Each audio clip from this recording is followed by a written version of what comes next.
नमस्कार। शुरुआत करते हैं एक बड़ी खबर के साथ। बढ़ते कोरोना संक्रमण के बीच कुछ राहत की खबर आई है। देश में कोरोना के नए केसेस में कमी आई है। 24 घंटे में 3,23,144 नए मामले आए हैं। अब कुल पॉजिटिव मामलों की संख्या 1,76,36,307 हो गई है। वहीं 24 घंटे में 2,771 लोगों की जान चली गई है, जिससे अब तक कुल मौतों की संख्या 1,97,894 पहुंच चुकी है। इसी के साथ अब देश में एक्टिव केस की कुल संख्या 28,82,204 हो गई है और डिस्चार्ज हुए मामलों की कुल संख्या 1,45,56,209 हो गई है। और हमारे वरिष्ठ सहयोगी शैलेंद्र वांगू इस वक्त फोन लाइन पर हमारे साथ जुड़ चुके हैं। शैलेंद्र जी, बीते 24 घंटे में जो आंकड़े आए हैं वो उससे पहले के 24 घंटे के मुकाबले में कम है। ये कुछ हद तक राहत की बात है? देखिए, आपको बता दें कि अभी भी अगर हम कोरोना केसेस की बात करें तो 3 लाख का आंकड़ा लगातार पार हो रहा है। हालांकि कल के मुकाबले मामले थोड़े कम हैं। कल हमने ये भी देखा कि दिल्ली में भी कुछ मामले कम देखने को मिले हैं।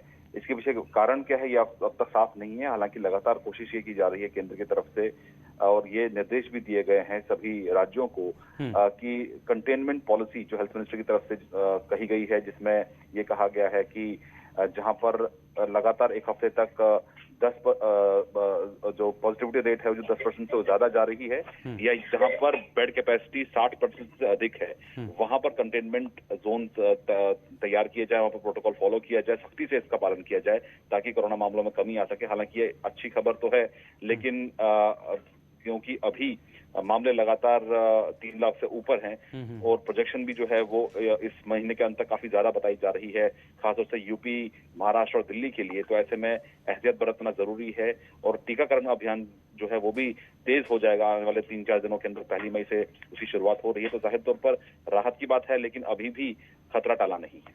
ठीक है, बहुत शुक्रिया आपका हमारे साथ जुड़ने के लिए और जानकारी हम तक पहुंचाने के लिए।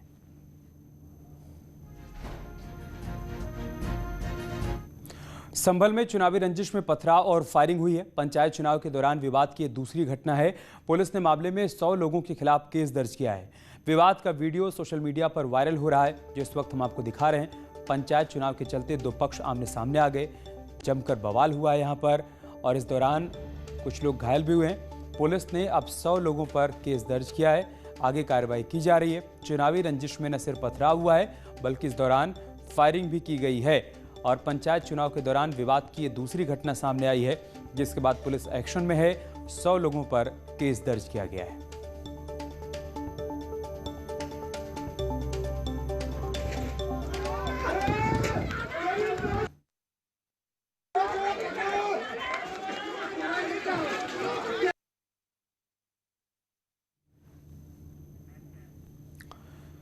और खबर मथुरा से, जहां पर राया थाना इलाके के गांव पिरसुआ में सड़क हादसे में बुलेट सवार 2 भाइयों की मौत हो गई तो एक बुजुर्ग भी घायल हो गया। बताया जा रहा है कि आयरा गांव का रहने वाला मोहित अपने बुआ के बेटे धर्म सिंह के साथ बहन की शादी का सामान लेकर राया से वापस आ रहा था, लेकिन सड़क हादसे में दोनों की मौत हो गई, जिससे घर में कोहराम मच गया और शादी का माहौल मातम में तब्दील हो गया।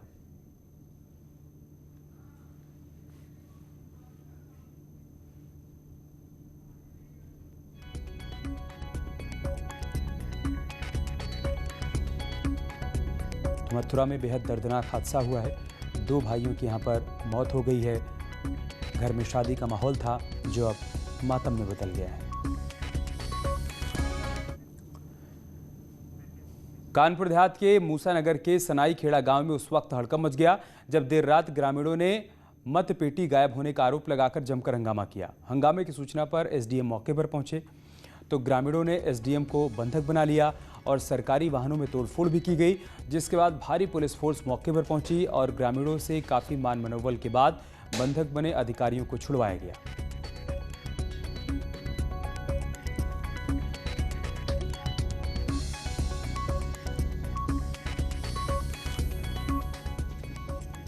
फिरोजाबाद का एक वीडियो वायरल हो रहा है जिसमें कुछ लोग बस में तोड़फोड़ करते हुए दिख रहे हैं।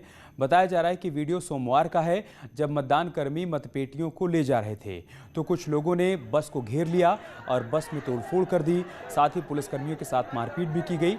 ये घटना नारखी थाना क्षेत्र के नारवे तालुका की बताई जा रही है। आप देखिए कैसे कुछ लोगों ने बस को घेर लिया है और इस दौरान मतपेटिका को लूटने की कोशिश की गई है। पुलिसकर्मियों के साथ मारपीट भी हुई।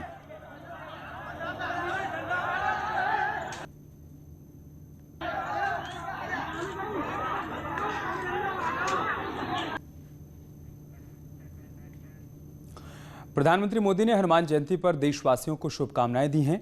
उन्होंने लिखा है, हनुमान जयंती का पावन अवसर भगवान हनुमान की करुणा और समर्पण भाव को याद करने का दिन है। मेरी कामना है कि कोरोना महामारी के खिलाफ जारी लड़ाई में निरंतर उनका आशीर्वाद प्राप्त होता रहे और साथ ही उनके जीवन और आदर्शों से हमेशा प्रेरणा मिलती रहे।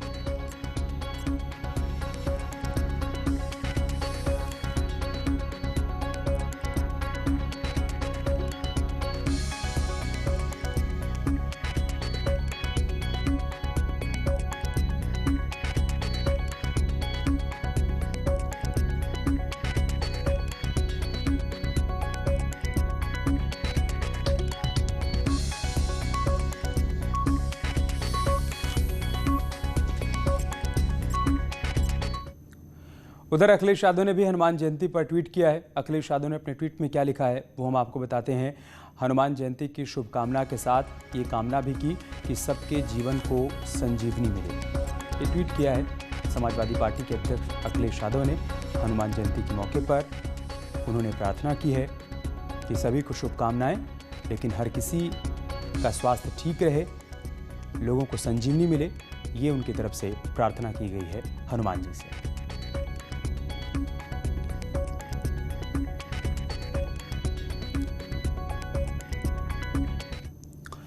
और अब आपको दिखाने जा रहे हैं एक ऐसी शादी जो बारातियों के लिए जीवन रक्षक साबित हुई। धर्म की नगरी काशी में एक अनोखी शादी हुई जिसमें आए बारातियों का स्वागत कोल्ड ड्रिंक की जगह काढ़े से किया गया।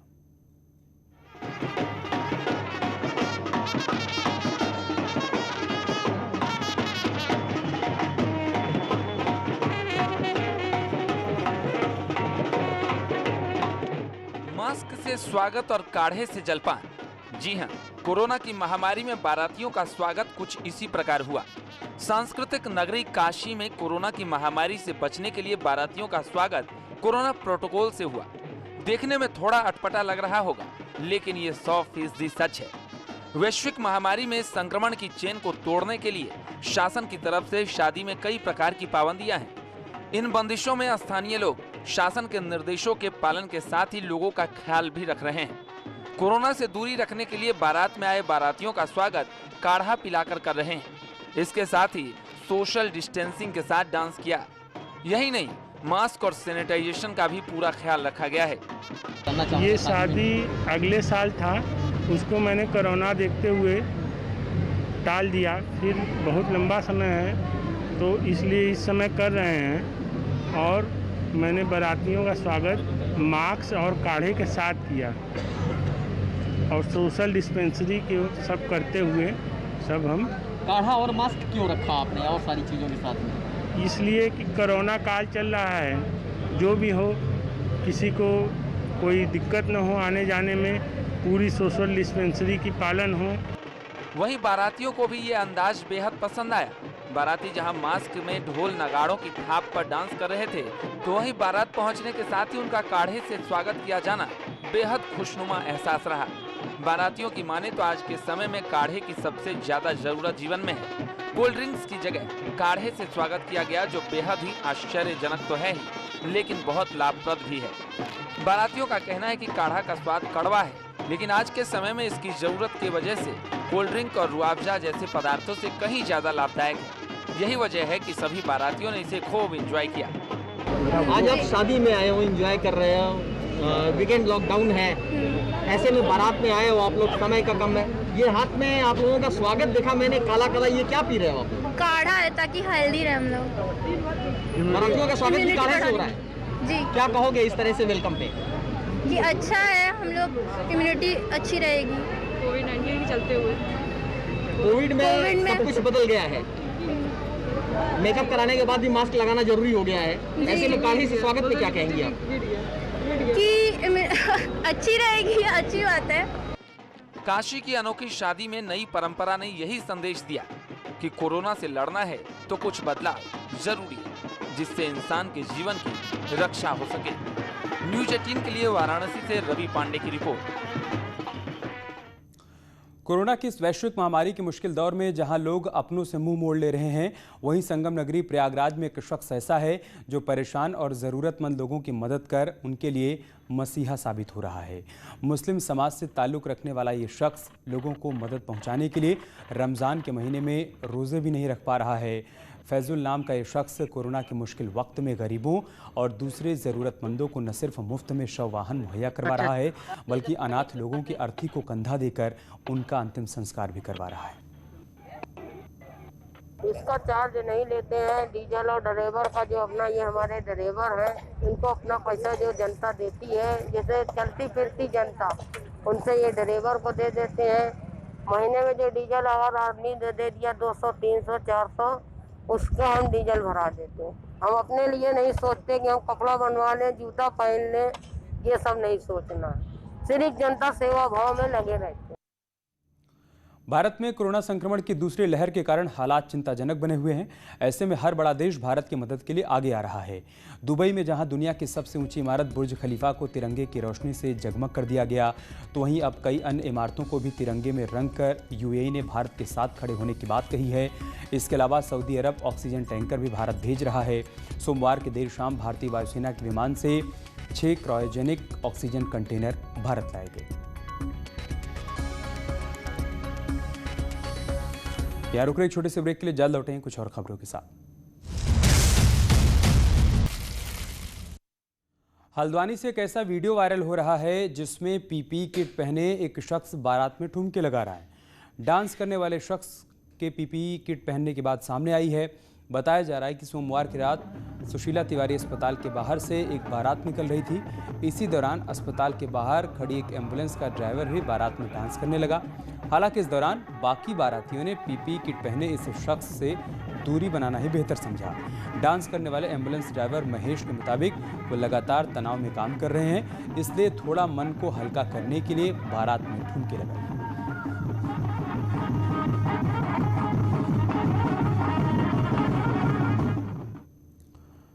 फिल्म अभिनेत्री और मथुरा से बीजेपी की सांसद हेमा मालिनी ने कोरोना महामारी से लड़ने के लिए एक वीडियो संदेश जारी करते हुए लोगों से अपील की है कि धैर्य रखिए, हर बार की तरह इस महामारी में भी भगवान संकट से निजात दिलाएंगे।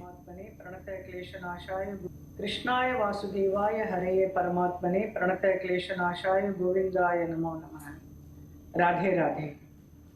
मेरे प्यारे ब्रजवासियों, हम सबके कष्टों, दुविधाओं और भय को हरने वाले मेरे इष्ट देव भगवान श्री कृष्ण से मैं प्रार्थना करती हूँ हम सबके स्वास्थ्य के लिए।